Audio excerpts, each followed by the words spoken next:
Hi, I'm Elaine.Bayless with Inspire Coaching, and I want to talk to you today about boundaries. Now, I've taken a lot of information from the classic book, Boundaries, by Drs. Cloud and Townsend, and I highly recommend it. It's a great book. Really good read, really sound advice, pretty much timeless. So what I want to talk today about are the myths that keep us from setting healthy boundaries. And first, just to back up a little, let's talk about what a boundary is. A boundary is anything that defines an area of ownership or responsibility. So it's kind of like skin. Skin defines where you begin and end. It's permeable. It allows the good stuff to go in, but it's also a barrier. It keeps bad stuff out. That's what a boundary is. It's very much like skin. Another analogy that Cloud and Townsend use that I love is the backpack boulder analogy. And the idea is everyone has a backpack, and that backpack is what you're responsible for. It's your life, it's your emotions, it's your job, it's the things you have taken on, the things you've taken ownership of. And you need your backpack to be manageable, and you are responsible for carrying your own backpack. However, sometimes life throws a boulder on us. Sometimes we get trapped in an avalanche. Bad things happen. Sometimes good but stressful things happen. Those are boulders. Nobody should have to carry a boulder by themselves. And so the boulder is what you help others with.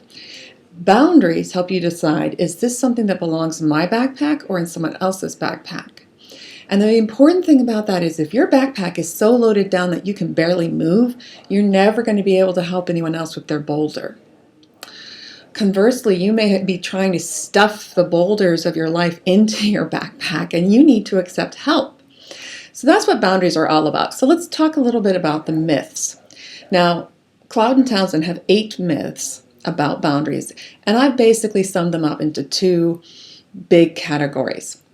The first category is what boundaries do to your relationships. People are very afraid that when you start to set boundaries in your relationship, you're going to damage those relationships. You're going to be hurt. You're going to hurt other people. People are going to hurt you in revenge, all of that sort of thing. So let me just tell you the simple truth. You will be far more injured and damaged by unhealthy or non-existent boundaries than you ever will be by healthy boundaries, okay? You will be far more injured and damaged by unhealthy or non-existent boundaries than you ever will be by healthy boundaries. Cloud and Townsend say setting boundaries is a litmus test for a relationship. If your healthy boundaries destroy a relationship, then it's good because that relationship was so toxic, you needed to get out. So, just to kind of breeze through, does setting boundaries hurt other people?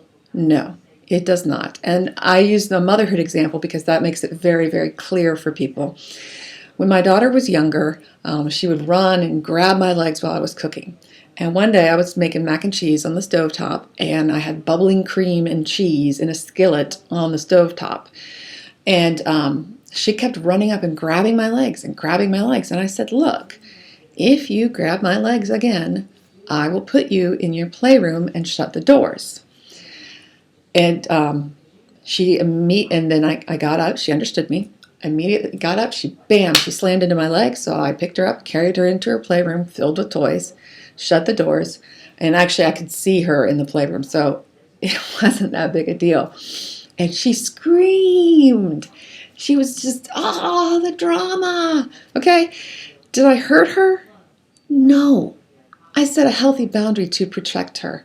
She acted like I hurt her, but I did not. Healthy boundaries do not hurt other people.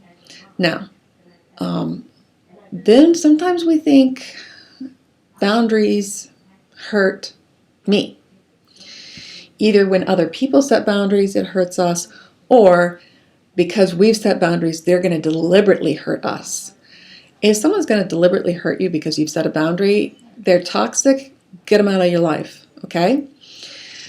One reason we think that when other people set boundaries it hurts us is often because we're not used to carrying what belongs in our own backpack. So if someone's setting a boundary and it puts a burden in your backpack, you haven't been harmed, you've been empowered. Now it's kind of hard to see that because you're like, wait, now I just have more stuff to do. Now my backpack's heavier. But here's the thing. We don't like to accept the responsibility, but the responsibility and the ownership actually gives us empowerment. I like to think of this as the apartment. When I had roommates, I didn't have to pay the full cost of the apartment. But on the other hand, I had to consult with my roommates about having parties. We had to discuss things like pets, who was spending money on electricity, who was going to clean, all of that. When I moved into my first solo apartment, I had a lot more work. My backpack got heavier, but I had a lot more freedom. I could watch TV whenever I wanted. I could get 20 cats if I wanted to, which I didn't. I could throw a big party if I wanted to, So when someone actually puts something in your backpack, it doesn't hurt you, it empowers you. Finally, there's this related fourth myth that we're going to burn those bridges. And this ties into this belief somehow that boundaries are permanent, and they aren't. Boundaries change, they shift and they change as you shift and change, as your lifestyle shifts and changes. I like to think of the dating relationship. The boundaries that you have on your first date with someone are extremely different from the boundaries you have on your 50th date. And they're extremely different from the boundaries you have on your honeymoon with that person. So you can see how boundaries change over time. And so you're not going to set a permanent boundary, generally speaking. And again, just to reiterate what Cloud and Townsend say, if people don't like change, people don't like having their backpacks loaded up, they will resist. And some people will guilt trip you, and some people will cut off the relationship. But those people were toxic, so you're probably better off without them. Now, there's a second set of myths about what boundaries do to you or what they mean about you. There's this idea that setting boundaries is selfish. I see this all the time. We also related to that is the idea that they might be disobedient. You see this a lot in faith-based organizations where you're being asked to do something, and if you say no, you're told you're being disobedient. That's just not true. When you set boundaries, what happens is you're going to start saying no to certain things because you've set boundaries. Boundaries tell you what to say yes to and what to say no to. So it's not being selfish, it's being committed. When you say no to something, when you set a healthy boundary around something, you're actually affirming something that you want. You're saying yes to something. So I was volunteering with my church. I never had a Sunday free to sit with my family, and I realized that was a problem. So I stepped back from a volunteer group. I said no to just one volunteering thing so that I could sit with my family in church on Sunday, once a month. That wasn't selfish. That wasn't disobedient. That was me being faithful and obedient to a higher calling as a member of a family unit that wanted to sit together in church on Sunday. The other aspect of this is the whole backpack boulder scenario. Remember that? If your backpack is so full because you can't say no to anything, then when someone needs help with a legitimate boulder, you can't help them because you're all bowled over with your own backpack. So it's actually selfish not to set boundaries. If you are going around carrying everyone else's backpacks, then you are not going to be able to help people who legitimately need your help. Finally, there's this idea that boundaries are going to cause guilt or that boundaries are going to cause anger.